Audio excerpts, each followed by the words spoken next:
Bumagsak ang pluma mula sa kamay ni Ricardo kasabay ng pagbagsak ng kanyang panga. Ano ang sabi mo, Manang Celia? Umalis na naman. Ang boses niya ay halos hindi na malayan, isang pabulong na puno ng pagkabigo. Sa kabilang linya ng telepono, narinig niya ang nag-aalangang pagbuntong hininga ng kanyang matandang kasambahay. Pasensya na po, sir. Kaninang madaling araw pa po. Iniwan na lang ang mga gamit sa labas ng gate. Sabi niya, hindi na raw niya kaya. Napapikit ng mariin si Ricardo. Ang daliri niya ay mahigpit na humawak sa gilid ng kanyang mamahaling mesa na gawa sa mahogany.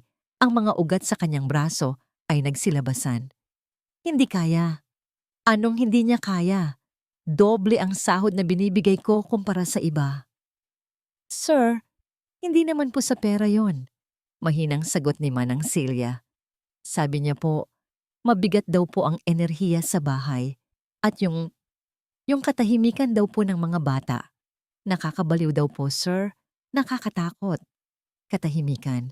Ang salitang iyon ay parang isang suntok sa sikmura ni Ricardo. Napasandal siya sa kanyang leather na upuan.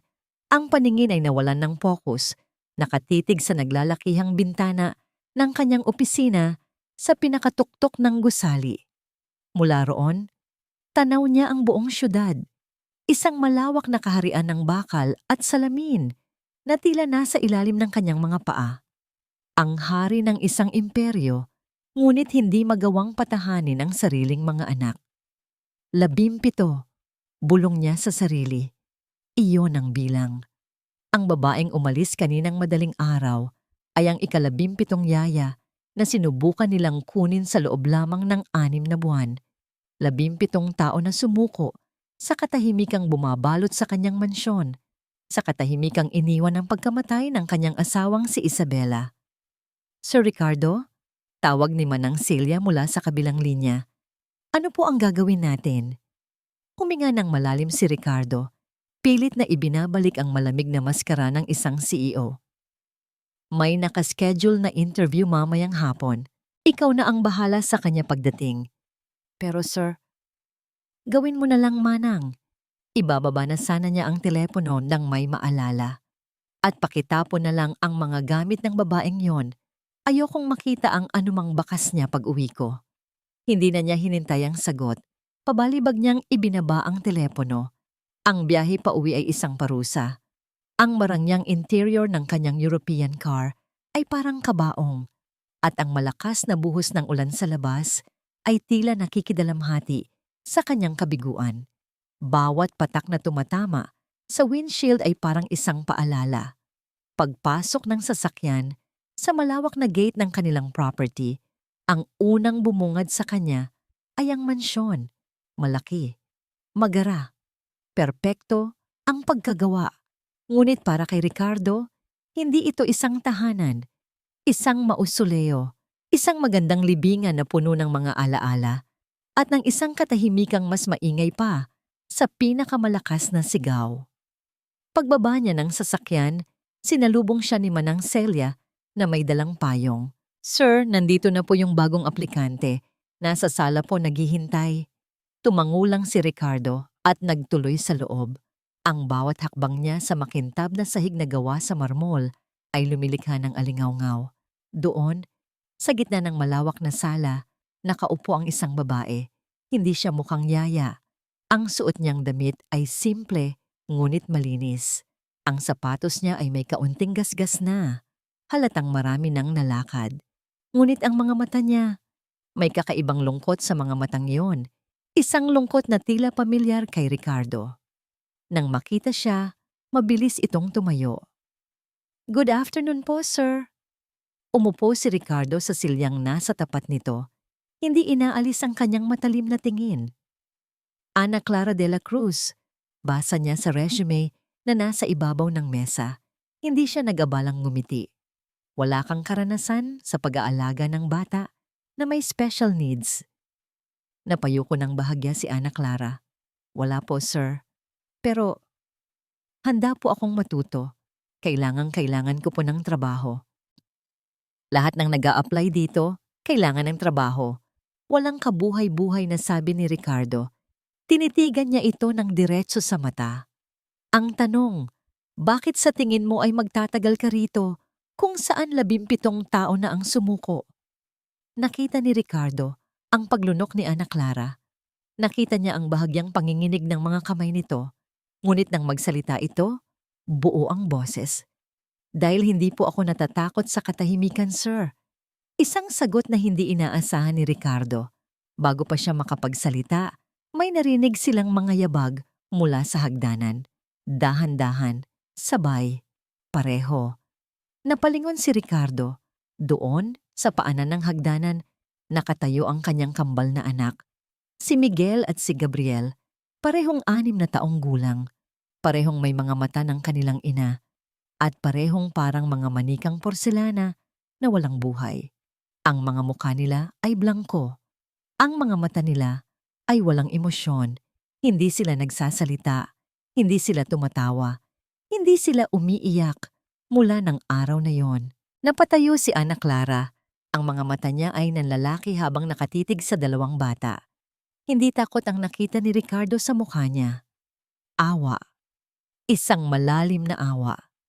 At pagkatapos, isang bagay na kailanman ay hindi pa nasaksihan ni Ricardo ang nangyari.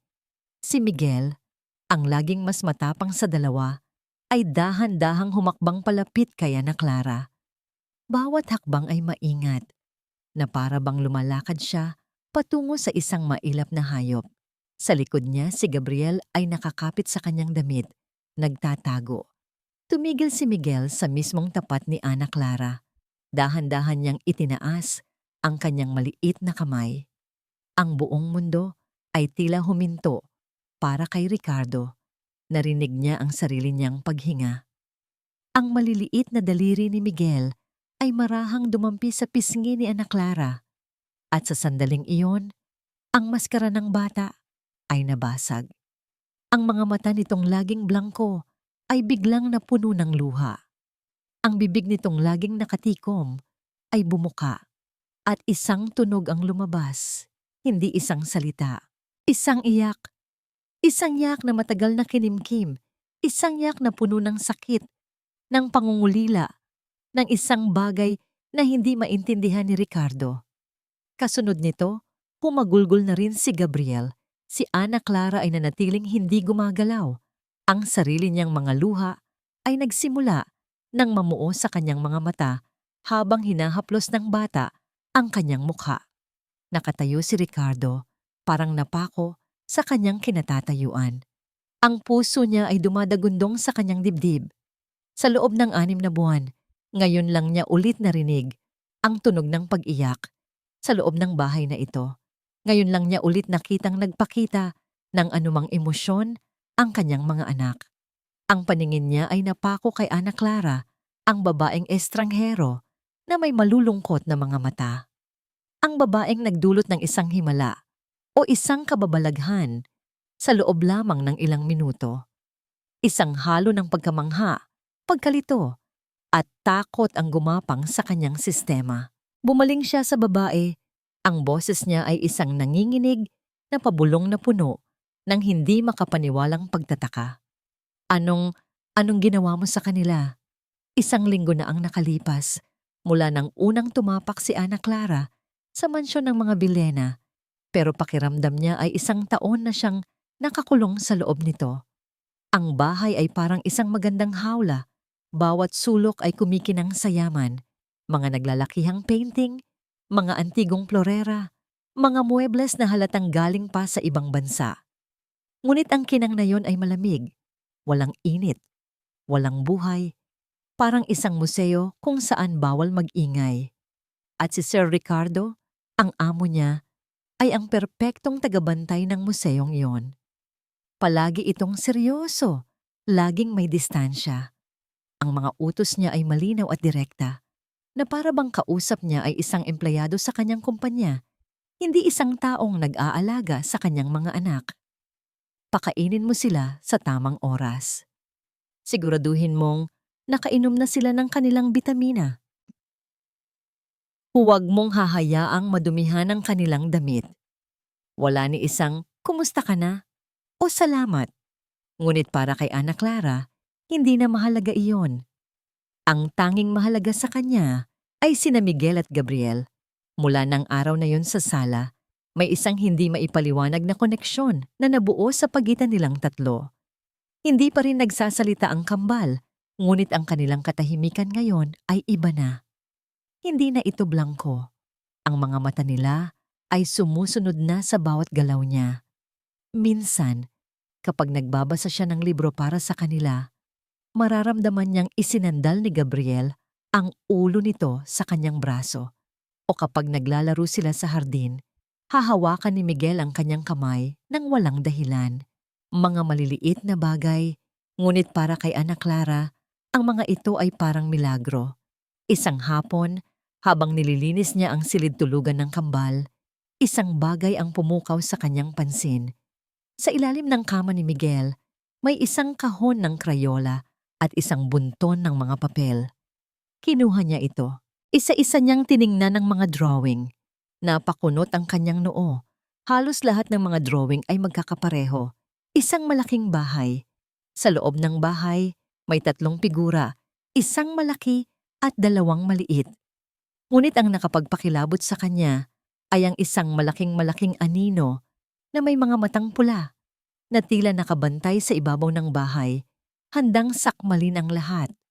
Sino o ano ang aninong ito? Isinara niya ang kahon at ibinalik ito sa ilalim ng kama. Ramdam ang biglaang paglamig ng kanyang batok. May lungkot at takot sa bahay na ito na higit pa sa pagkamatay ng isang ina. Isang bagay na hindi niya maintindihan. Ang pakiramdam na yon ay lalo pang tumindi nang mapadaan siya sa isang pasilyo sa 2nd palapag. Sa dulo nito, may isang pinto na gawa sa darkwood. Palagi itong nakasara. Nang subukan niyang pihitin ang seradura, nakakandado ito. "Huwag po diyan, Ma'am Ana." Napatalon si Ana Clara sa gulat. Sa likod niya ay si Manang Celia, may dalang isang tray ng merienda. "Na nakakandado po pala," sabi ni Ana Clara, medyo nahihiya. Isang malungkot na ngiti ang gumuhit sa labi ng matandang kasambahay. "Kwarto po iyan ni Ma'am Isabela. Mula po nang mangyari ang nangyari, ipinagbawal na po ni Sir Ricardo na buksan yan. Bawal pong pumasok kahit sino." Tumango si Ana Clara, ngunit ang isip niya ay napuno ng mga tanong. Bakit kailangang ikandado? Anong mga alaala ang itinatago sa likod ng pintong yon na kinatatakutan ni Sir Ricardo na harapin? Kinagabihan, pagkatapos ng isa na namang tahimik na hapunan kung saan ang tanging maririnig ay ang tunog ng mga kubyertos, dinala ni Ana Clara ang kambal sa kanilang kwarto para patulugin. Umupo siya sa gilid ng kama. Hindi niya alam kung bakit, ngunit isang lumang-lumang kanta ang pumasok sa kanyang isip. Isang oyayi na madalas kantahin ng kanyang ina noong bata pa siya. Sinimulan niyang humimig ng mahina. Sa ugoy ng duyan, sintay mamahinga. Anghel sa iyong pagtulog, laging nagbabantay. Ipinikit niya ang kanyang mga mata, inaalala ang init ng yakap ng kanyang ina, isang alaalang matagal na niyang ibinaon. Ang tinig niya ay mahina, halos pabulong. Ngunit ito'y puno ng damdamin. Bigla, naramdaman niya ang isang paggalaw. Idinilat niya ang kanyang mga mata. Nakita niya si Miguel, na kanina lang ay nakahiga, na unti-unting umuupo. Nakatitig ito sa kanyang bibig. Ang mga mata nito ay nanlalaki, na para bang sinusubukang kabisaduhin ang bawat salita, ang bawat nota. At pagkatapos, sa gitna ng katahimikan ng gabi, may narinig si Ana Clara. Isang tunog na napakahina, halos hindi marinig. Isang paghimig. Nanggagaling ito kay Miguel. Sinusubukan itong sabayan ang tono ng kanyang kanta. Hindi perpekto, garalgal, ngunit nandoon. Napigil ni Ana Clara ang kanyang paghinga. Ang puso niya ay kumakabog ng napakabilis. Ito ang unang pagkakataon na sinubukan ng isa sa kambal na gumawa ng anumang tunog na may intensyon. Nagpatuloy siya sa pagkanta, mas dahan-dahan ngayon, at si Miguel ay patuloy sa kanyang mahinang paghimig. Sa kabilang kama, nakita niyang si Gabriel ay nakikinig din. Ang mga mata ay nakapako sa kanya.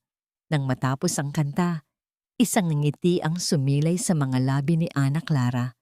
Hinaplos niya ang buhok ni Miguel. "Matulog na kayo mga anak." Bulong niya. Hindi na napigilan ang salitang lumabas sa kanyang bibig. Hinalikan niya sila sa noo at dahan-dahang lumabas ng kwarto. Iniwan ang pinto na bahagyang nakaawang. Pabalik sa kanyang sariling silid, hindi maalis ang nangiti sa kanyang labi. Sa kauna-unahang pagkakataon, nakaramdam siya ng pag-asa. Marahil, kaya niyang tulungan ang mga batang ito. Marahil, ito ang dahilan kung bakit siya dinala ng tadhana rito.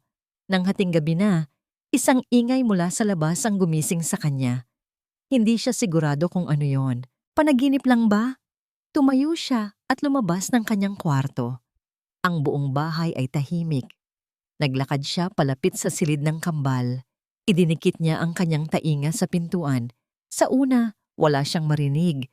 Akala niya ay guni-guni lang niya. Ngunit nang manatili siyang nakikinig, narinig niya ito. Isang bulong, paulit-ulit, napakaliit, napakahina, na para bang isang hangin lang na dumaraan. Ngunit malinaw, ang boses ay kay Gabriel at ang salitang binubulong nito sa kanyang pagtulog ay nagpatayo ng lahat ng balahibo sa katawan ni Ana Clara. Isang salita na sabay-sabay na nagdulot ng init at kirot sa kanyang puso. "Ina?" Ang sumunod na mga araw ay nagdulot ng isang pakiramdam na matagal nang hindi naramdaman ni Ricardo sa loob ng sarili niyang pamamahay. Pagkalito, ang matigas at hindi matinag na pader na itinayo niya sa paligid ng kanyang emosyon ay nagsimulang magkaroon ng mga bitak. At ang bawat bitak ay dahil kay Ana Clara. Hindi niya ito pinapahalata, ngunit palagi siyang nagmamasid. Mula sa kanyang home office, madalas niyang tinitingnan ang mga live feed mula sa mga security camera na nakakalat sa buong mansyon. Nakikita niya ang lahat. Nakikita niya kung paano matiyagang sinusubuan ni Ana Clara si Gabriel. Kahit na inaabot ito ng halos 1 oras. Nakikita niya kung paano nito tinuturuan si Miguel na magsulat ng mga letra. Sa isang maliit na whiteboard, ginagabayan ang kamay ng bata ng may lambing. Nakikita niya itong nakaupo sa damuhan sa hardin. Kinakausap ang kambal na para bang normal silang sumasagot. Nagkukwento tungkol sa mga ulap, sa mga bulaklak, sa mga ibon. At ang pinakanakakagulat sa lahat, nakikita niya ang epekto nito. Isang hapon, habang nagmamasid siya sa monitor, nakita niya si Ana Clara na naglalaro ng habulan kasama ang dalawa. Si Miguel at Gabriel ay tumatakbo, hindi nagsasalita. Ngunit sa kauna-unahang pagkakataon, may nakita si Ricardo sa kanilang mga mukha na halos makapagpaluha sa kanya. Isang ngiti. Isang maliit, bahagya, ngunit totoong ngiti. Sa sandaling iyon, naramdaman ni Ricardo ang isang bagay na mas malakas pa sa kanyang pagkalito, pag-asa. Isang mapanganib na emosyon na matagal na niyang iwinaksi. Dahil sa pag-asang yon, gumawa siya ng isang desisyon. Kailangan niyang alisin ang lahat ng bakas ng nakaraan na patuloy na bumabalot sa bahay na ito ng lungkot.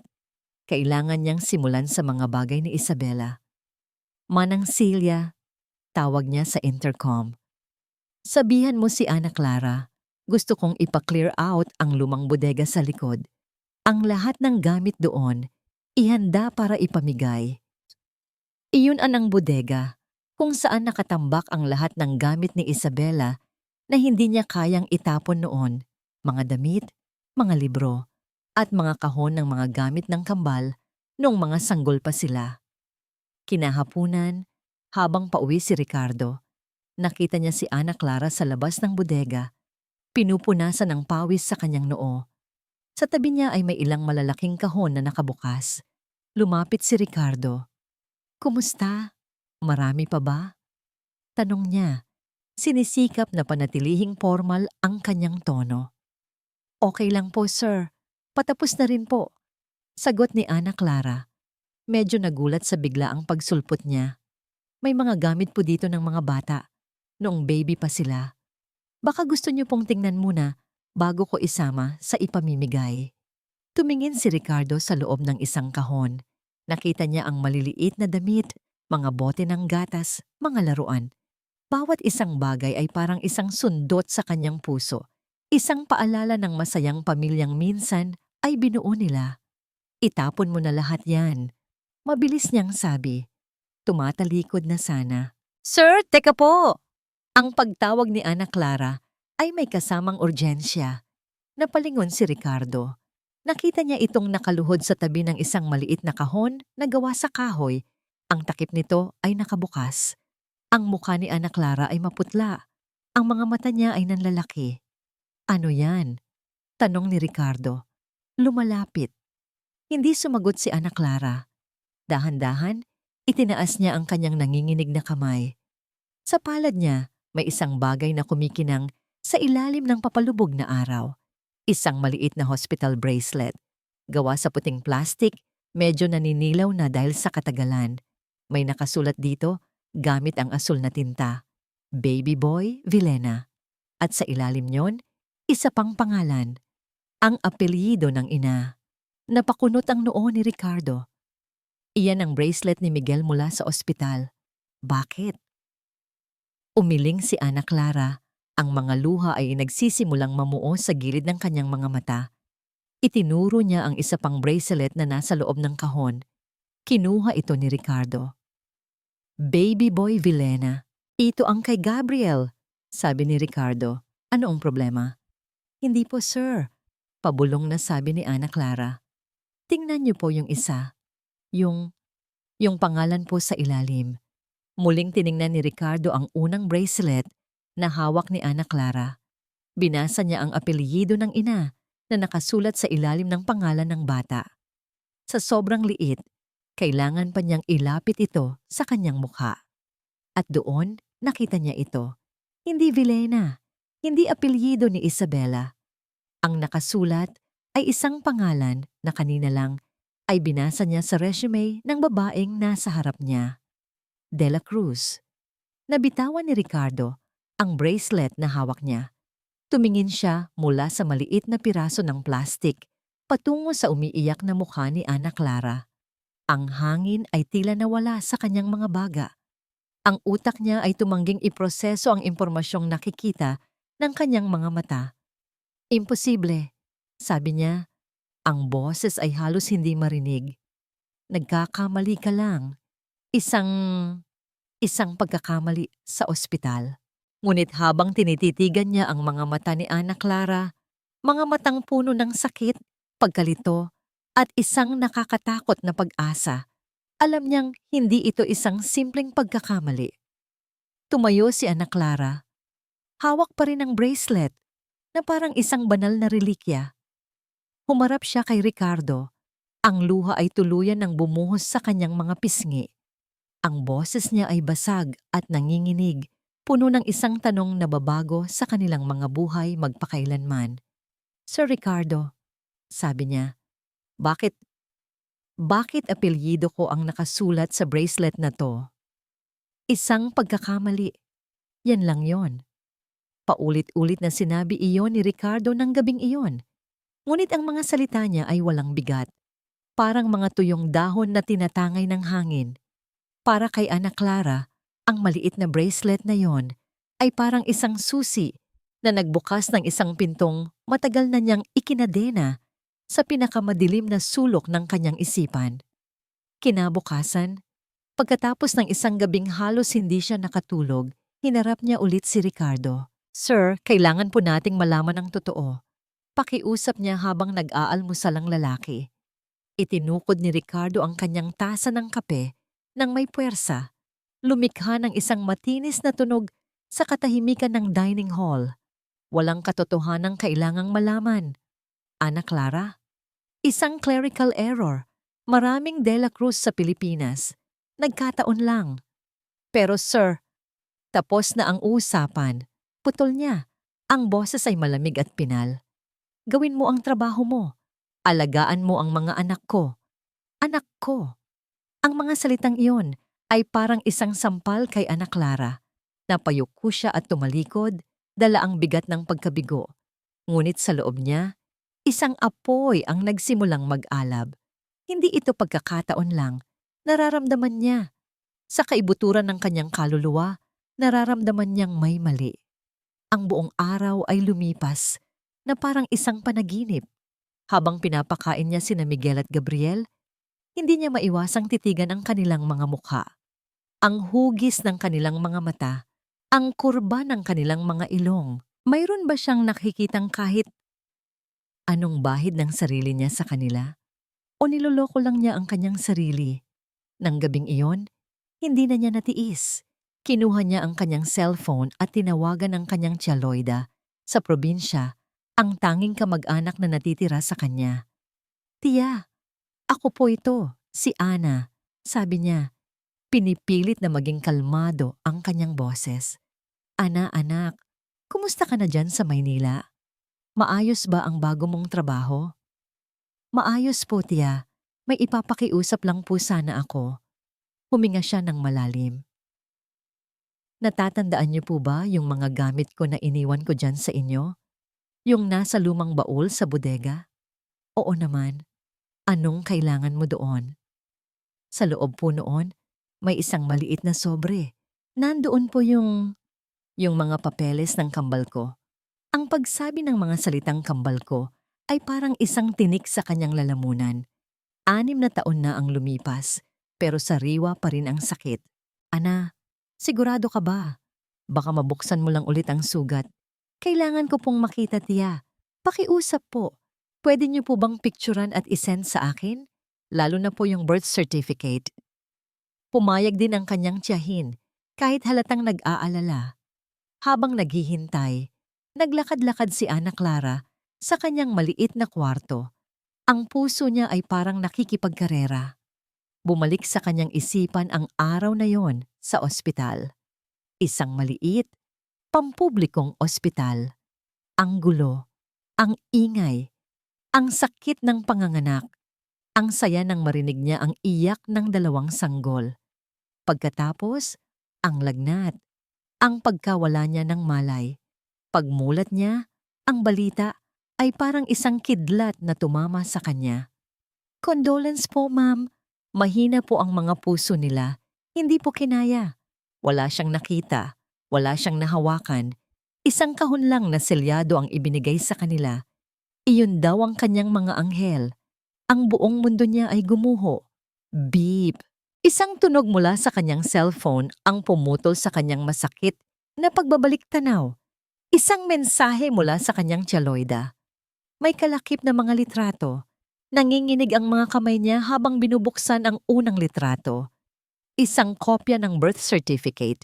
Binasa niya ang pangalan ng ama. Blanco. Ang pangalan ng ina. Ana Clara de la Cruz. Ang petsa ng kapanganakan. Nanigas si Ana Clara. Ang petsa. Parehong-pareho. Araw, buwan, taon. Pareho sa petsa ng kapanganakan ni Miguel at Gabriel. Napasapo siya sa kanyang bibig. Pinipigilan ng isang hikbi. Nag-scroll siya sa susunod na litrato. Isa pang birth certificate para sa 2 sanggol. Pareho rin ang petsa. Ngunit ang pumukaw sa kanyang pansin ay ang isang maliit na detalye sa ibabang bahagi ng dokumento. Ang pangalan ng ospital, St. Jude's Medical Center. Ang ospital kung saan siya nanganak. Isang maliit na ospital para sa mga mahihirap. Pero may mali. Naalala niya ang kwento ni Manang Celia. Ang asawa ni Sir Ricardo, si Isabella, ay nanganak sa isa sa pinakamahal at pinakapribadong ospital sa buong bansa. Imposibleng pareho sila ng pinanganakan. Pero bakit? Bakit pareho ang petsa? Bigla, isang alaala ang pumasok sa kanyang isip. Isang malabong alaala mula sa gabing iyon sa ospital. Isang nurse. Hindi niya maalala ang mukha nito, ngunit naalala niya ang boses. "May emergency. Kailangan nating ilipat ang mga sanggol sa kabilang wing. May mas kumpletong incubator doon." Kabilang wing? Saan? Gaano kalayo? Wala siyang maalala. Masyado siyang mahina noon. Masyado siyang nagtiwala. Nanginginig, binuksan niya ang kanyang web browser at tinipa ang isang bagay na dapat ay matagal na niyang ginawa. Hinanap niya ang obituary ni Isabella Villena. Madali itong lumabas. Isang artikulo mula sa isang sikat na society magazine. Isabella Villena, a beloved philanthropist and wife of business tycoon Ricardo Villena, passed away tragically 6 months ago. She is survived by her husband and their twin sons, Miguel and Gabriel, who were born at the prestigious Mount Alvernia Medical Center. Binasa niya ang pangalan ng ospital ng paulit-ulit. Mount Alvernia Medical Center. At pagkatapos, isang malamig na takot ang gumapang sa kanyang buong katawan, mas malamig pa sa sahig na kanyang kinatatayuan. Binuksan niya ang isa pang tab at hinanap sa mapa ang dalawang ospital. Ang St. Jude's, ang ospital ng mga mahihirap, at ang Mount Alvernia, ang ospital ng mga mayayaman. Ang puso ni Ana Clara ay tila hihinto sa pagtibok. Ang dalawang ospital, magkatabi lang. Isang pader lang ang pagitan. Ang pader, isang pader lang pala ang naghihiwalay sa mundo niya at sa mundo ni Ricardo Villena. Hindi na nakatulog si Ana Clara ng gabing iyon. Ang impormasyong nalaman niya ay parang lason na unti-unting kumakalat sa kanyang sistema. Pinapatay ang bawat hibla ng rason at pinapalitan ito ng isang nakakabaliw na posibilidad. Kinabukasan, hindi na siya nagpaalam. Hinarap niya si Ricardo sa library nito. Ang cellphone niya ay mahigpit na hawak sa kanyang kamay. Ang mukha niya ay determinado. Wala nang bakas ng pagiging isang mahinhing yaya. "Sir, kailangan ninyong makita ito," sabi niya. Inilapag ang cellphone sa mesa sa harap ni Ricardo. Nasa screen ang mapa na nagpapakita sa lokasyon ng dalawang ospital. Tiningnan ito ni Ricardo nang walang interes. "Ano ito?" "St. Jude's at Mount Alvernia. Magkatabi lang po sila," mariing sabi ni Ana Clara. "At ito po," ipinakita niya ang litrato ng birth certificate ng kanyang anak. "Parehong-pareho po ang petsa ng kapanganakan nila ng mga anak ninyo." Sa wakas, nakita ni Ana Clara ang pagbabago sa ekspresyon ni Ricardo. Ang pagwawalang bahala ay napalitan ng pagdududa. Kinuha nito ang cellphone at tinitigang mabuti. Hindi ito sapat na ebidensya, Ana Clara. Coincidence. Maraming sanggol ang ipinapanganak araw-araw. At yung pulseras, coincidence din po ba yon? Giit ni Ana Clara. Ang boses ay nagsisimula ng tumaas. "Sir, 6 na taon ko pong pinaniniwalaan na patay na ang mga anak ko. 6 na taon kong sinisisi ang sarili ko. Kung may kahit katiting na tsansa na nabuhay sila, karapatan kong malaman." Ang huling mga salita niya ay naging isang hikbi. Ang lakas na ipinapakita niya kanina ay biglang gumuho at napaupo siya sa silya, tinatakpan ang kanyang umiiyak na mukha. Natahimik si Ricardo. Matagal. Tinitingnan lang niya ang babaeng nasa harap niya. Pagkatapos ay ang mga ebidensyang nakalatag, ang pulseras, ang magkatabing ospital, ang parehong petsa, ang biglaang koneksyon ni Ana Clara sa kanyang kambal. Lahat ng ito ay parang mga piraso ng isang puzzle na ayaw buuin ng kanyang isipan dahil natatakot siya sa kung anong larawan ang mabubuo nito. "May kilala akong tao," mahinang sabi ni Ricardo na para bang kinakausap ang sarili. "Isang private investigator, ang pinakamagaling." Kinuha niya ang kanyang telepono at nag-dial. "Raul? Ricardo to. May ipapahanap ako sa'yo. Isang nurse. Nagtrabaho sa St. Jude's at Mount Alvernia 6 na taon na ang nakalipas. Oo, kailangan ko siyang mahanap. Ngayon na." Ang sumunod na 2 araw ay ang pinakamahabang 2 araw sa buhay ni na Ricardo at Ana Clara. Nananatili sila sa ilalim ng iisang bubong, ngunit parang may isang malaking pader na salamin sa pagitan nila. Parehong naghihintay, parehong natatakot. Sa 3 araw, tumawag si Raul. "Nahanap ko na siya, sir. Teresita Reyes. Nag-retire na, nakatira sa isang maliit na bahay sa Tondo. Hindi na nagsalita pa si Ricardo. Tumayo siya, kinuha ang susi ng kanyang kotse at tumingin kay Ana Clara. Sumama ka. Ang biyahe papuntang Tondo ay isang biyahe sa ibang mundo para kay Ricardo. Ang maluluwang na kalsada ng Forbes Park ay napalitan ng masisikip na eskinita. Ang mga mansyon ay naging mga dikit-dikit na bahay na gawa sa yero at hollow blocks. Natagpuan nila ang bahay ni Teresita Reyes sa dulo ng isang eskinita. Isang maliit na barong-barong. Pagpasok nila, naamoy nila ang pinaghalong amoy ng gamot at papalapit na kamatayan. Sa isang lumang papag, nakahiga ang isang matandang babae. Payat na payat, ang balat ay kulubot, at ang paghinga ay mababaw. Nang makita niya sila, lalo na si Ricardo na nakasuot ng mamahaling suit, isang takot ang gumuhit sa kanyang mga mata. Sa sino po kayo? Hirap niyang tanong. Ikaw ba si Teresita Reyes? Tanong ni Ricardo, ang boses ay malamig. Tumango ang matanda. Inilabas ni Ricardo ang isang litrato ni Isabela. Naaalala mo ba ang babaeng ito? Nanganak siya sa Mount Alvernia 6 na taon na. Ang nakalipas, kambal. Nagsimulang manginig ang matanda. Umiling-iling siya. Hindi ko po alam. Huwag kang magsinungaling. Sigaw ni Ricardo na walan ng kontrol. Sir, tama na po.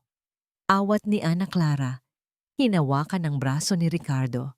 Lumuhod siya sa tabi ng papag. Ang mga mata niya ay puno ng pakiusap. Nanay Teresita, mahinang sabi niya.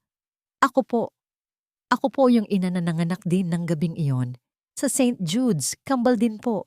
Sinabi niyo po sa akin na namatay sila. Sa pagkarinig nito, bumuhos ang luha mula sa mga mata ng matandang nurse. Humagulgol siya. Isang iyak na puno ng pagsisisi. Patawarin niyo ko. Patawarin niyo ko. Paulit-ulit niyang sabi. Ang totoo. Mariing sabi ni Ricardo. Sabihin mo sa amin ang totoo. Sa gitna ng kanyang pag-iyak, nagsimulang magkwento si Teresita. Ang kwento ay pira-piraso, nahihirapan dahil sa kanyang pag-ubo at paghinga.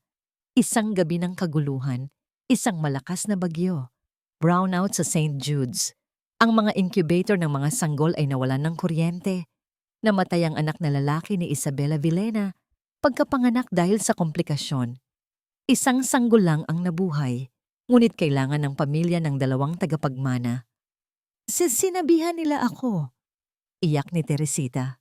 Malaki ang ibabayad nila para palitan ang namatay na bata. Sinong nagsabi sa'yo? Tanong ni Ricardo. Ang lola, ang nanay ni Ma'am Isabela. Napatulala si Ricardo. Si Margarete, ang biyenan niya. Pero kulang pa rin ang isa. Pagpapatuloy ni Teresita. Kailangan nila ng kambal at ng gabing iyon, nanganak ka. Tumingin siya kay Ana Clara. Malusog ang mga anak mo, napakalakas, pero wala kang pera. Walang pamilya. Naisip ko na mas magiging maganda ang buhay nila sa mga mayayaman. Kaya kinuha mo sila? Tanong ni Ana Clara. Ang boses ay nanginginig sa galit at sakit. Kinuha mo ang mga anak ko at pinalitan ng 2 patay na sanggol na hindi ko man lang nakita? Tumango lang si Teresita, hindi na makapagsalita dahil sa sobrang pag-iyak. Ang buong silid ay nabalot ng katahimikan. Para kay Ana Clara, ang sahig ay tila gumuho. Ang mga anak niya, buhay sila. Si Miguel at si Gabriel, sila ang laman at dugo niya. Para kay Ricardo, ang katotohanan ay isang malaking sampal.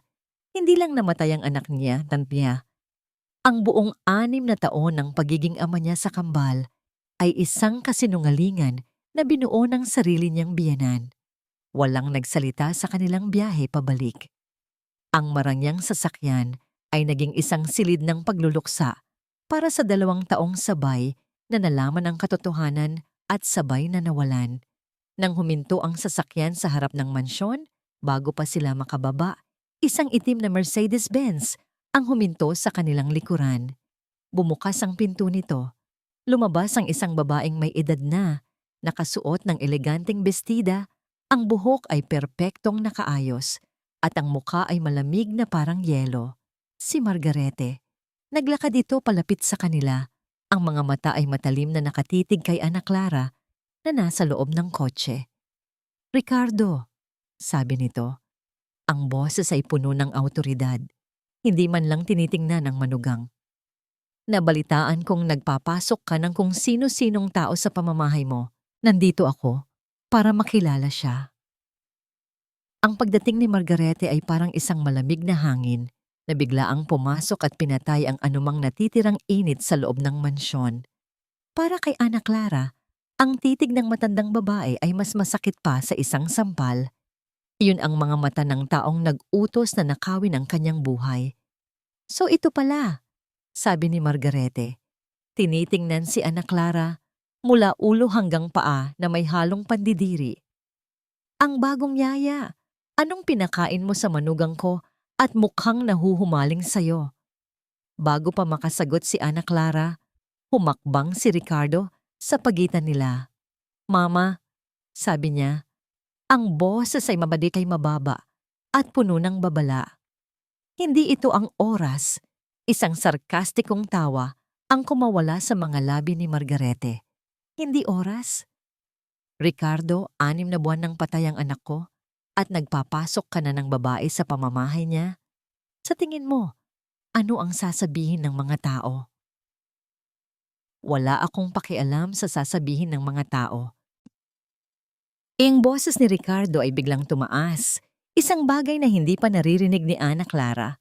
"At huwag na huwag mong babanggitin si Isabela na para bang nagmamalasakit ka sa kanya, lalo na pagkatapos ng ginawa mo." Ang mukha ni Margarete ay sandaling natigilan, ngunit mabilis itong napalitan ng isang mapanuyang na ngiti. "Ah, so nalaman mo na pala. Sayang, akala ko ay mananatili itong sikreto natin." Napasinghap si Ana Clara. Ang kawalan ng pagsisisi sa boses ng babae ay nakakakilabot. "Paano mo nagawa yon?" Bulong ni Ana Clara. Hindi na napigilan ang sarili. "Paano mo nagawang kunin ang mga anak ko?" Humarap sa kanya si Margarete. Ang mga mata ay parang 2 piraso ng yelo. "Ginawa ko ang dapat gawin. Kailangan ng anak ko ng tagapagmana. At ikaw? Isa ka lang hamak na babae na hindi kayang buhayin ng sarili. Paano pa ang 2 sanggol? Dapat ka pa ngang magpasalamat sa akin. Binigyan ko sila ng buhay na hindi mo kailanman maibibigay. Wala kang karapatan." Sigaw ni Ana Clara. Ang mga luha ng galit ay nagsimulang bumuhos. "Ako ang may karapatan," ganti ni Margarete. "Dugo ng anak ko ang dapat na nananalaytay sa mga batang yan. At kung hindi man, ako ang lola nila. Ako ang nagpalaki sa kanila sa yaman. At ikaw? Sino ka? Isang hamak na katulong na nagkukunwaring ina." Ang bawat salita ay isang punyal na tumatarak sa puso ni Ana Clara. Gusto niyang sumagot, gusto niyang lumaban, ngunit ang mga tuhod niya ay nanghina. Paano niya lalabanan ng isang taong ganito kayaman at makapangyarihan? Nang mga sumunod na araw, ipinakita ni Margarete kung gaano kalaki ang kanyang kapangyarihan. Isang umaga, habang nanonood ng balita, si Manang Celia sa kusina, natigilan si Ana Clara. Ang mukha niya ay nasa screen. Sa ilalim nito, isang malaking titulo. "Yaya Mandurugas, nilolo ko ang kilalang businessman." Isang source na hindi pinangalanan ang nagsabi sa media na si Ana Clara de la Cruz ay isang manloloko na may madilim na nakaraan na ginagamit ang mga anak ni Ricardo Villena para makakuha ng pera.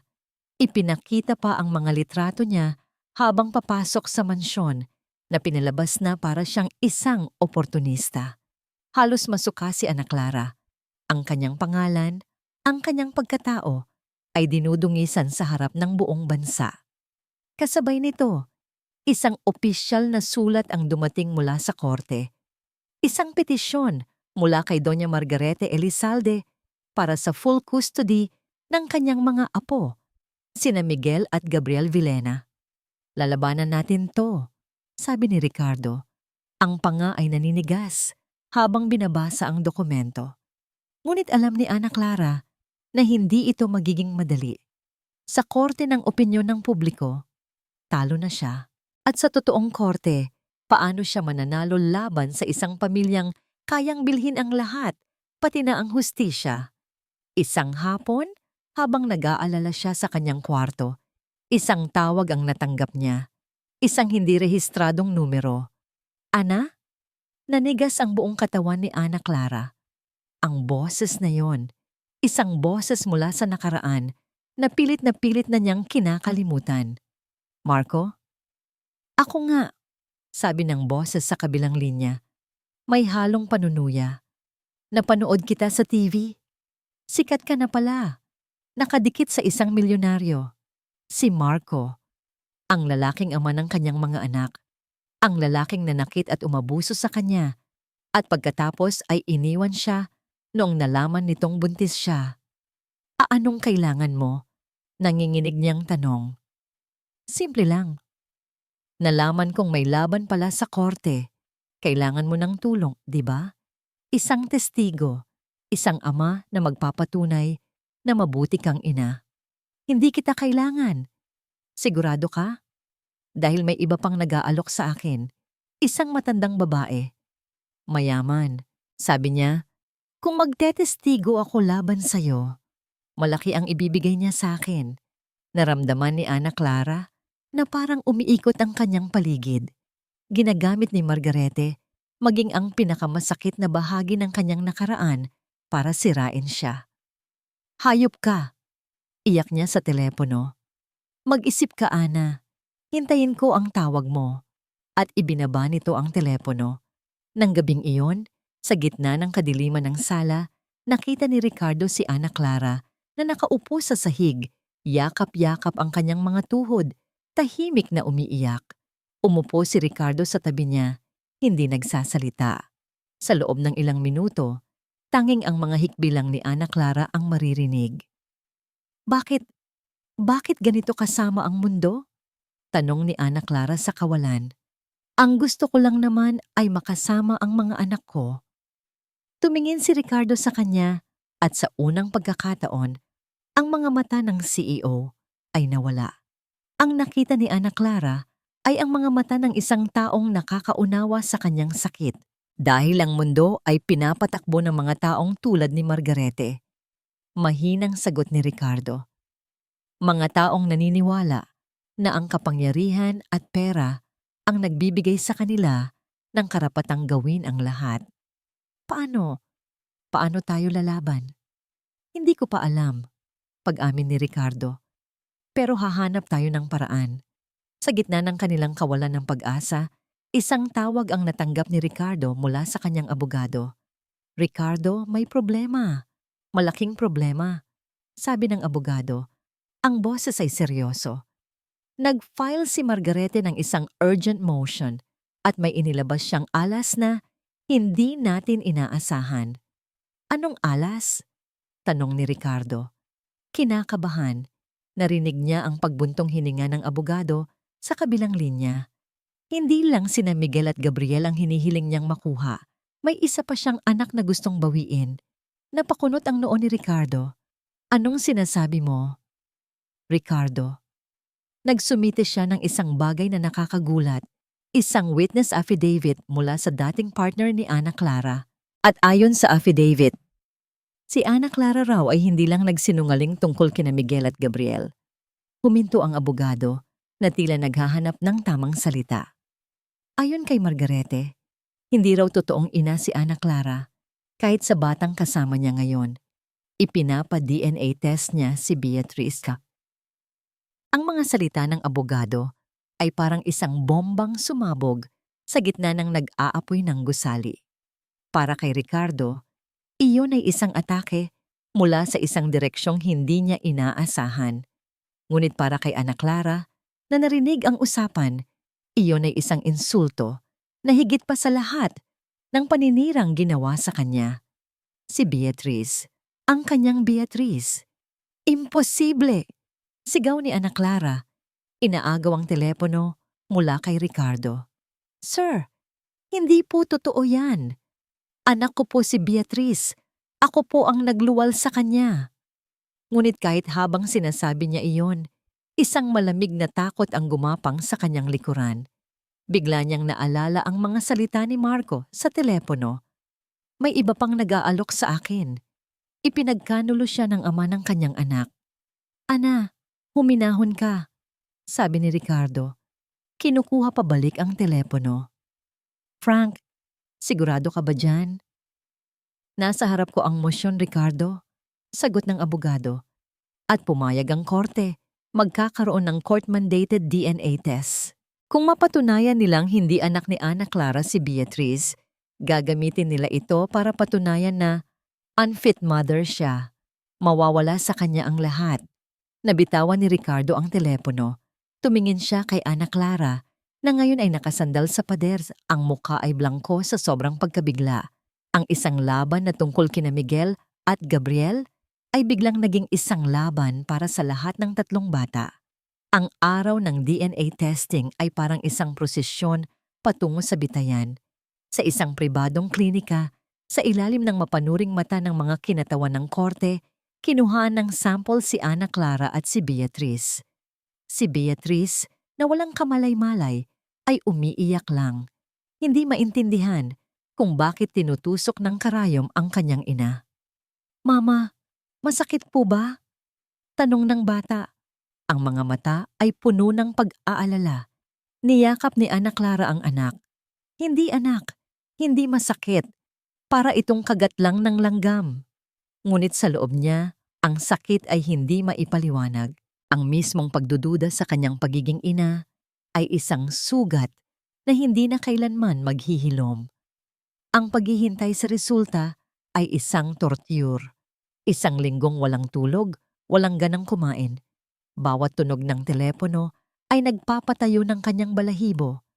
Si Ricardo ay palaging nasa tabi niya, tahimik na nagbibigay ng suporta, ngunit nakikita ni Ana Clara ang pag-aalala sa mga mata nito.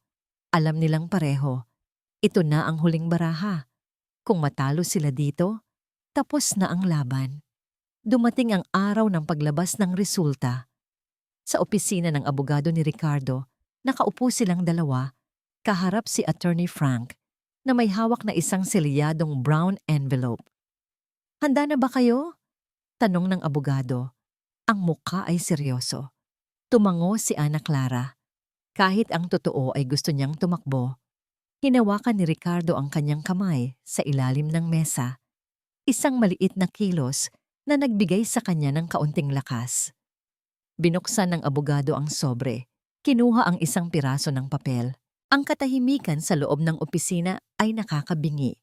Binasa niya ito ng ilang segundo at pagkatapos ay dahan-dahan siyang tumingala. Ang kanyang mga mata ay nakatuon kay Ana Clara. Ang ekspresyon sa mukha niya ay sapat ng sagot. I'm sorry, Ana, sabi ng abogado. Ang boses ay puno ng awa.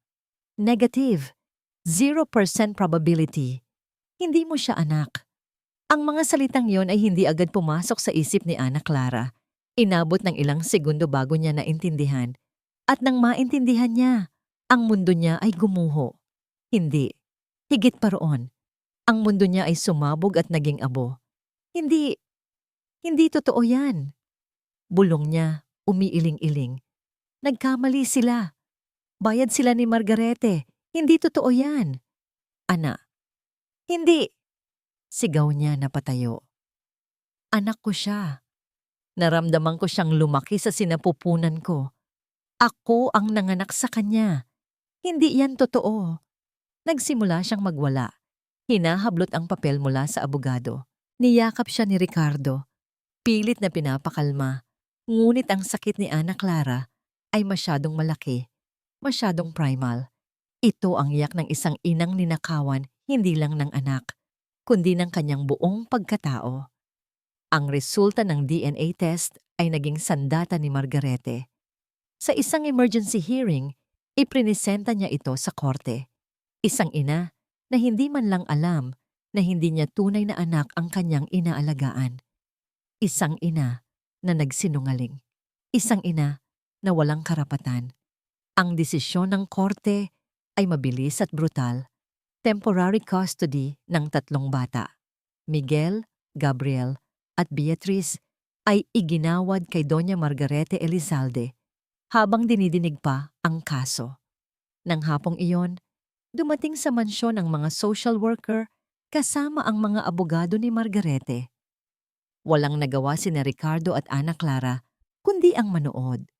Pinapanood nila habang pilit na kinukuha si Beatrice na umiiyak at sumisigaw ng mama-mama. Ang maliliit na braso ay nakaunat kay Ana Clara. Pinapanood nila habang kinukuha sina Miguel at Gabriel na hindi man lang makaiyak o makapagsalita. Ngunit ang takot sa kanilang mga mata ay malinaw na malinaw. Bago sila tuluyang isakay sa kotse, lumingon si Miguel kay Ana Clara. Ang mga mata ay puno ng isang tanong na hindi nito masabi. Iiwan mo rin ba kami? Nang makaalis na ang mga sasakyan, ang tanging naiwan ay ang nakakabinging katahimikan. Si Ana Clara ay napaluhod sa sahig ng sala. Ang lugar kung saan niya unang nakita ang kambal. Ang lugar kung saan unang tumibok muli ang kanyang puso bilang isang ina. Ngayon, ang lugar na yon ay walang laman, walang iyak, walang salita. Tanging isang guwang na pakiramdam ng kawalan. Si Ricardo ay nakatayo sa may bintana, nakatanaw sa papalayong mga ilaw ng sasakyan. Ang lahat ng kanyang yaman, ang lahat ng kanyang kapangyarihan ay walang silbi. Sa isang iglap, nawala sa kanya ang 3 bata na bumubuo sa kanyang mundo. Nawala sa kanya ang pamilya na hindi niya namalayang unti-unti na palang nabubuo sa harap niya. Naramdaman niya ang ulan na nagsimulang pumatak sa labas. Isang malamig at malakas na buhos ng ulan na para bang ang langit mismo ay nakikidalamhati sa kanila. Nilapitan niya si Ana Clara na nakatulala pa rin sa sahig. Ang mga mata ay tuyo at walang buhay. Umupo siya sa sahig sa harap nito. Kinuha niya ang mga kamay nitong nanlalamig. Sa unang pagkakataon, hinayaan niyang makita ni Ana Clara ang sakit sa kanyang mga mata. Hinayaan niyang marinig nito ang panginginig sa kanyang boses. Nawala sa akin ang tunay kong anak nung ipinanganak siya. Sabi ni Ricardo, ang bawat salita ay mabigat. Hindi ko hahayaang mawala ulit sila sa akin. Hindi ko hahayaang mawala sila sa atin. Tumingin si Ana Clara sa kanya. Ang mga mata ay unti-unting nagkaroon ng kislap ng buhay. Lalaban tayo, bulong ni Ricardo. Paano? Halos hindi marinig na tanong ni Ana Clara. Wala na. Wala na ang lahat. Lalaban tayo. Ulit ni Ricardo. Mas mariin ngayon. Hinigpitan ng hawak sa mga kamay nito. Magkasama. Sunday, ang mga sumunod na araw pagkatapos mawala ang mga bata ay parang isang mahabang gabi na walang katapusan. Ang mansyon, na minsan nang napuno ng unti-unting pag-asa, ay muling binalot ng isang mabigat at nakasusukang katahimikan. Ngunit sa pagkakataong ito, may nag-iba. Hindi na sila nag-iisa sa kanilang mga pighati. Isang gabi, natagpuan ni Ana Clara si Ricardo sa library. Nakatitig sa isang litrato sa ibabaw ng kanyang mesa. Ito ang nag-iisang litrato ni Isabela na nakadisplay sa buong bahay. Hindi ko po alam na ganito pala kasakit.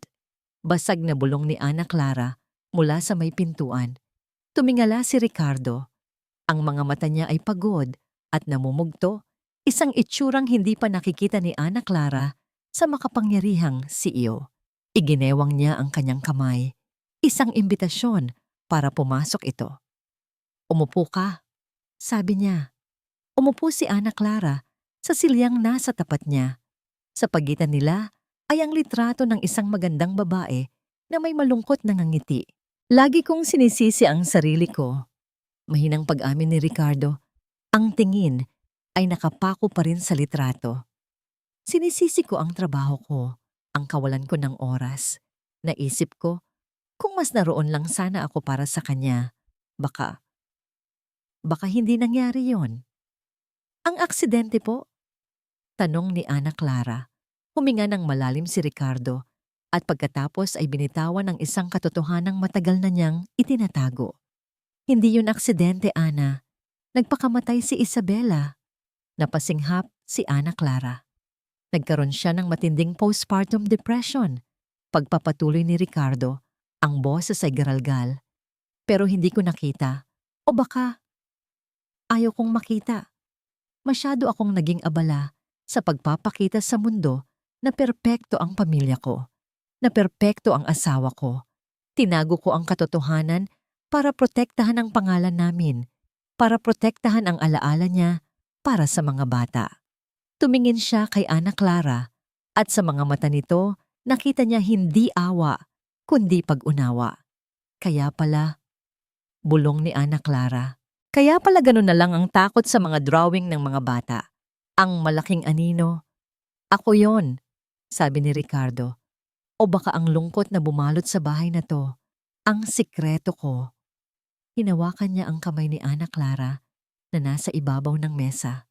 Patawad kung hindi ko sinabi sa'yo. Patawad kung naging duwag ako. Sa sandaling iyon, ang huling pader sa pagitan nila ay tuluyang gumuho. Wala ng amo at yaya, wala ng mayaman at mahirap. Tanging 2 taong sugatan na naghahanap ng karamay sa isa't isa. Hindi po kayo duwag, sir, sabi ni Ana Clara. Ang sariling luha ay tumutulo na para sa sakit na nararamdaman ng lalaki. Isa lang po kayong ama na natatakot. Ang gabing iyon ang naging simula ng kanilang pagbangon. Mula sa abo ng kanilang mga sikreto at kabiguan, isang alyansa ang nabuo.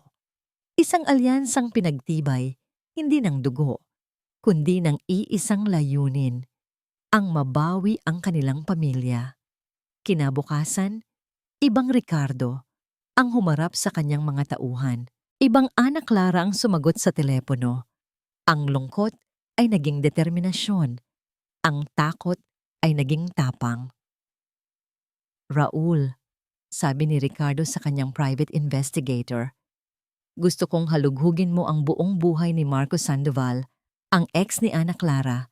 Bawat transaksyon sa bangko, bawat text message, bawat tawag. Gusto kong malaman kung magkano ang ibinayad ni Margarete sa kanya. At hanapin mo rin kung sino ang tunay na mga magulang ni Beatrice. Kailangan nating mahanap sila. Frank, sabi naman niya sa kanyang abogado, mag-file ka ng motion para bisitahin ang mga bata. Every week. Hindi tayo pwedeng pumayag na ilayo sila sa atin ng tuluyan. Ang unang pagbisita ay ginanap sa mansyon ni Margarete. Isang malawak at malamig na lugar na mas mukha pang palasyo kaysa sa tahanan.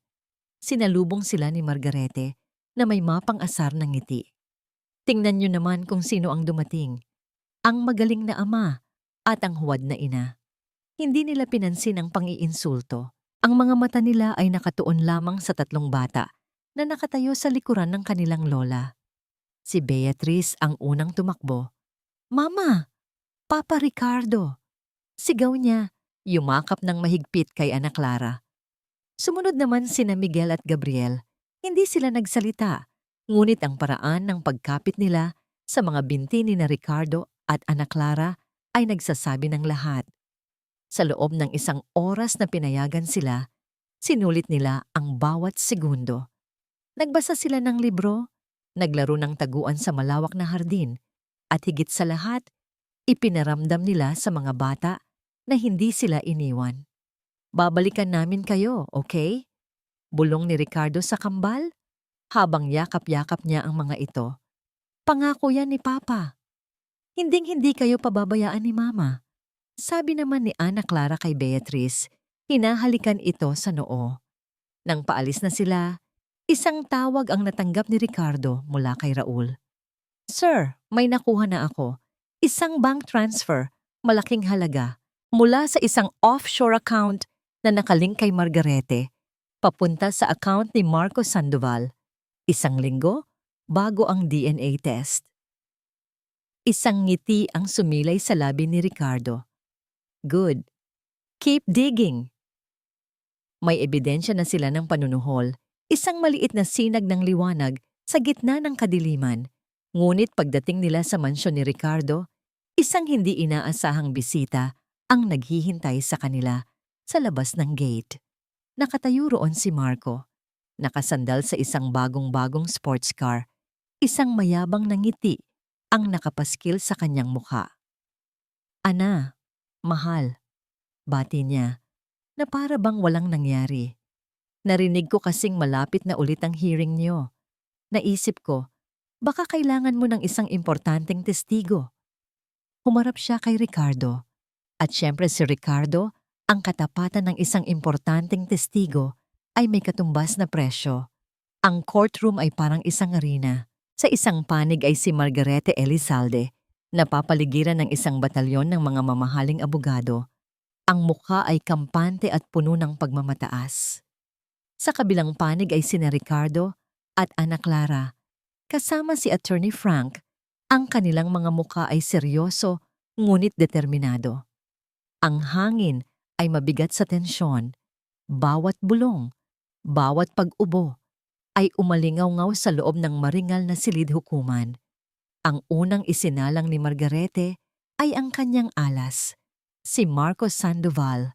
Sa witness stand, si Marco ay umarteng parang isang biktima. Ikinuwento niya kung paano siya niloko at tinalikuran ni Ana Clara. Kung paano nito itinago sa kanya ang tungkol kay Beatrice.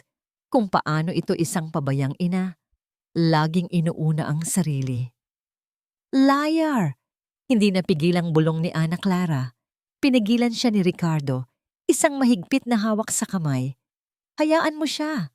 Tila sinasabi ng mga mata ni Ricardo. Mahuhulog din siya sa sarili niyang patibong.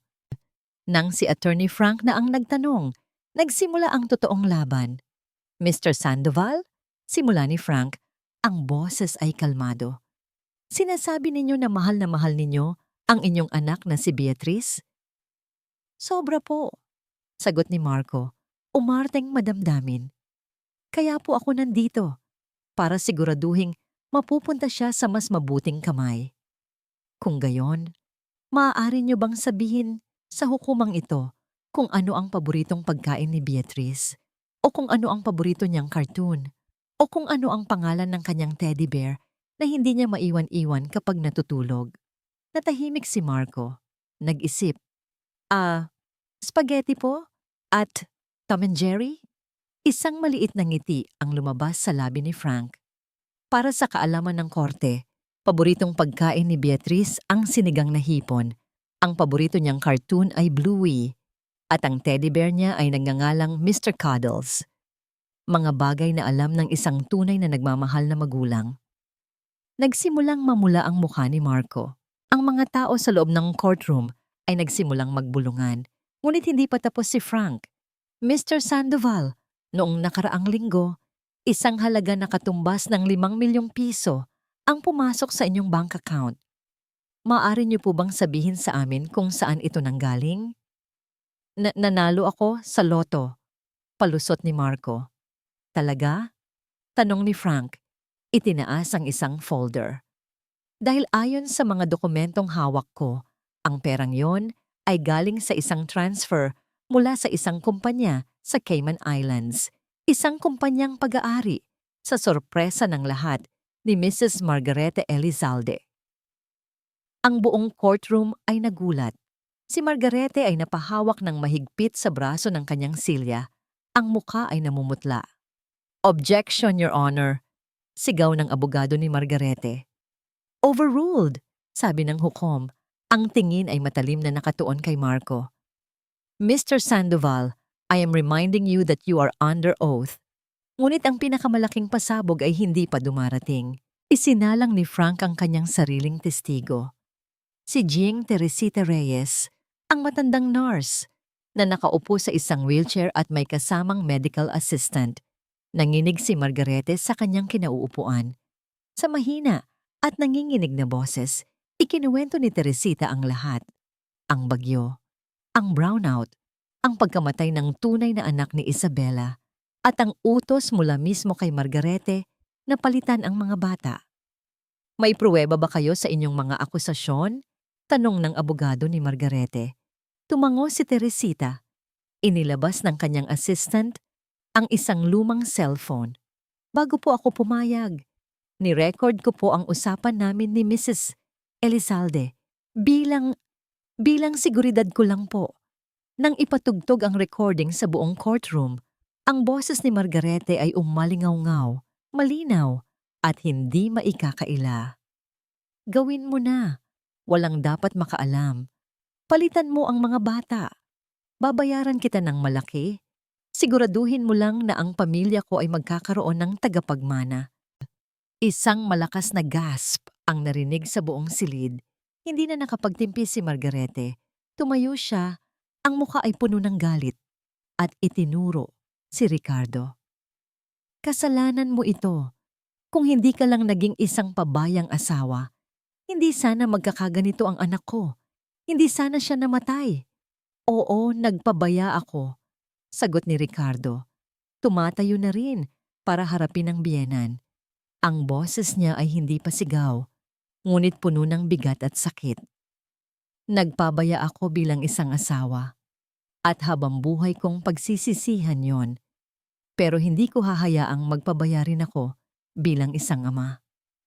Humarap siya sa hukom. Your Honor, hindi ko kadugo si Miguel, si Gabriel, o kahit si Beatrice. Nalaman ko lang yan ilang buwan na ang nakalipas, pero sa 6 na taon, sila ang naging mga anak ko. Sila ang nagbigay ng kahulugan sa buhay ko. Hindi nakabase sa dugo ang pagiging isang pamilya. Nakabase ito sa pagmamahal, sa pag-aalaga, sa pagpili na manatili sa tabi nila anuman ang mangyari. Tumingin siya kay Ana Clara na ngayon ay umiiyak na sa tabi niya, ngunit ang mga luha nito ay hindi na luha ng sakit, kundi luha ng pasasalamat. At ang babaeng ito, pagpapatuloy ni Ricardo, ay masigit pa sa isang ina kaysa sa inaakala ng marami. Ang koneksyon niya kina Miguel at Gabriel, ang pagmamahal niya kay Beatrice, iyon ang totoong dugo na nag-uugnay sa kanila, ang dugo ng puso. Si Margarete, na tuluyan nang nawala sa sarili, ay nagsimulang magsisigaw. Mga sinungaling, mga agaw, akin ang mga batang yan, akin lang. Ang kanyang pagwawala, ang naging huling pako sa kanyang kabaong. Ang kanyang maskara ng isang kagalang-galang na matriarch ay tuluyan ng gumuho, inilalantad ang isang babaeng desperada at makasarili. Order in the court! Sigaw ng hukom. Malakas na ipinupukpok ang kanyang gavel. Tumingin ang hukom kay Margarete, pagkatapos ay kina Ricardo at Ana Clara. Tiningnan niya ang mga dokumento, ang mga ebidensya.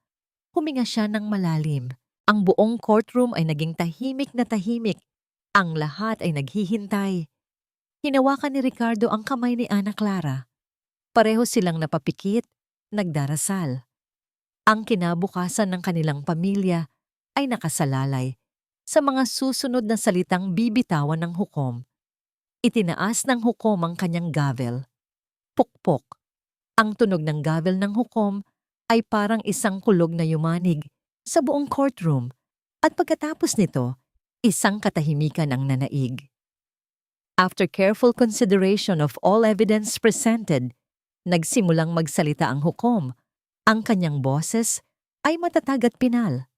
This court finds Mrs. Margaret Elizalde guilty of obstruction of justice and witness tampering. Furthermore, the evidence strongly suggests her involvement in the illegal act of child swapping. Napasinghap ang mga tao sa gallery. Si Margarete ay napaupo sa kanyang silya na parang isang manikang pinutulan ng tali. Ang mukha ay hindi makapaniwala. Regarding the custody of the 3 children, pagpapatuloy ng hukom, ang tingin ngayon ay nakatuon kina Ricardo at Ana Clara. It is the decision of this court that a family is not defined by blood, but by love, stability, and genuine care. Therefore, full and sole custody of Miguel Villena, Gabriel Villena, and Beatriz Sandoval is hereby granted to Mr. Ricardo Villena and Miss Ana Clara de la Cruz. Sa isang iglap, ang bigat na pasan-pasan ni Ana Clara sa loob ng 6 na taon ay biglang nawala. Napahagulgol siya, hindi dahil sa sakit, kundi dahil sa labis na kagalakan at ginhawa. Niyakap siya ng mahigpit ni Ricardo, ibinubulong ang mga salitang, "Tapos na, napanalo natin sila, napanalo natin sila." Ang paglabas nila sa courtroom ay isang magulong eksena. Mga flash ng camera, mga tanong mula sa media. Ngunit wala na silang pakialam. Ang tanging gusto nila ay ang makarating sa lugar kung nasaan ang kanilang mga anak. Ang muling pagsasama-sama ay nangyari sa isang neutral na tanggapan ng social worker. Nang bumukas ang pinto, ang 3 bata ay agad na tumakbo palapit sa kanila. "Mama! Papa!" Sigaw ni Beatriz, tumalon sa mga braso ni Ana Clara. Sina Miguel at Gabriel naman ay dumiretso kay Ricardo. Mahigpit na yumakap sa kanyang mga binti. Tumingala si Miguel at sa kauna-unahang pagkakataon, isang salita ang malinaw na lumabas sa kanyang bibig. Isang salitang matagal nang gustong marinig ni Ricardo. "Papa?" Kasunod nito, bumulong din si Gabriel. "Mama," sabi nito, nakatingin kay Ana Clara. Para sa dalawang matanda, ang mga salitang iyon ay mas matamis pa sa kahit anong musika. Umiyak sila, tumawa sila, at niyakap nila ang kanilang mga anak na parang hindi na nila bibitawan pa. 6 na buwan nang lumipas, ang mansyon ng mga Villena ay hindi na isang mausoleo. Ito ay naging isang tahanan. Ang nakakabinging katahimikan ay napalitan na ng ingay ng tawanan, ng maliliit na mga yabag na naghahabulan sa pasilyo at ng mga kwentuhan tuwing hapunan. Ang dating malamig na mga pader ay napuno na ng mga makukulay na drawing ng mga bata. Mga drawing na ngayon ay may araw, mga bulaklak, at 5 taong magkakahawak kamay. Ang malaking anino ay tuluyan ng naglaho. Si Margarete ay nahatulan at nakulong. Ang kanyang kapangyarihan ay naglaho na parang bula. Si Marco ay tumakas ng bansa, ngunit may mga awtoridad nang naghahanap sa kanya. Natagpuan din ng investigator ni Ricardo ang tunay na ina ni Beatriz, isang dalagang ina na pinagsisihan ang pag-abandona sa kanyang anak. Nagkaroon sila ng isang emosyonal na pagkikita, ngunit sa huli, pinili ng babae na ipaubayan na ang kustodya kina Ricardo at Ana Clara. Alam na doon, mas magiging masaya at ligtas ang kanyang anak, habang nangangakong mananatiling bahagi ng buhay nito. Isang hapon, habang papalubog ang araw, ang buong pamilya ay nasa hardin. Si Ricardo ay nagtutulak ng duyan kung saan nakasakay si Beatriz na tumatawa ng malakas. Sina Miguel at Gabriel naman ay naglalaro ng bola. Ang kanilang mga boses ay malinaw na maririnig habang nag-aasaran. "Sali ka, Mama!" Sigaw ni Gabriel kay Ana Clara. Ngumiti si Ana Clara na nakaupo sa isang bench, pinapanood ang magandang eksena sa kanyang harapan. Lumapit si Ricardo at umupo sa tabi niya. "Tingnan mo sila," sabi ni Ricardo. Ang boses ay puno ng pagkamangha. "Sinong mag-aakala?" "Salamat, Ricardo," mahinang sabi ni Ana Clara. Isinasandal ang kanyang ulo sa balikat nito. "Salamat sa lahat." "Hindi," sagot ni Ricardo. Hinawakan ang kamay niya. "Ako ang dapat magpasalamat sa'yo. Dumating ka at ibinalik mo ang buhay sa bahay na to. Ibinalik mo ang buhay sa akin." Tinitigan nila ang isa't isa at sa kanilang mga mata, wala ng lungkot, wala ng takot. Tanging pagmamahal, isang pagmamahal na nabuo mula sa pinagsamahang sakit, pinagtibay ng mga pagsubok at pinili ng kanilang mga puso. "Mahal kita, Ana," bulong ni Ricardo. "Mahal din kita, Ricardo," sagot ni Ana Clara. Isang ngangiting hindi na mabubura pa. Sa di kalayuan, ang tatlong bata ay tumigil sa paglalaro at sabay-sabay na tumakbo palapit sa kanila, nagsisiksikan sa bench. Niyakap nila ang kanilang mga magulang, isang magulo ngunit masayang grupo. Habang magkakayakap silang lima, pinapanood ang pagkulay kahel ng kalangitan. Alam ni na Ricardo at Ana Clara na natagpuan na nila ang kanilang tunay na yaman. Hindi ito nasa mga bank account o sa mga titulo ng lupa. Ito ay nasa tahanang kanilang binuo, isang tahanang hindi gawa sa bato at semento, kundi sa mga piraso ng kanilang mga nasirang puso na muling binubuo ng pag-ibig, pagpapatawad at pagpili sa isa't isa araw-araw. Ito ang kanilang pamilya at sa wakas, silang lahat ay nakauwi na.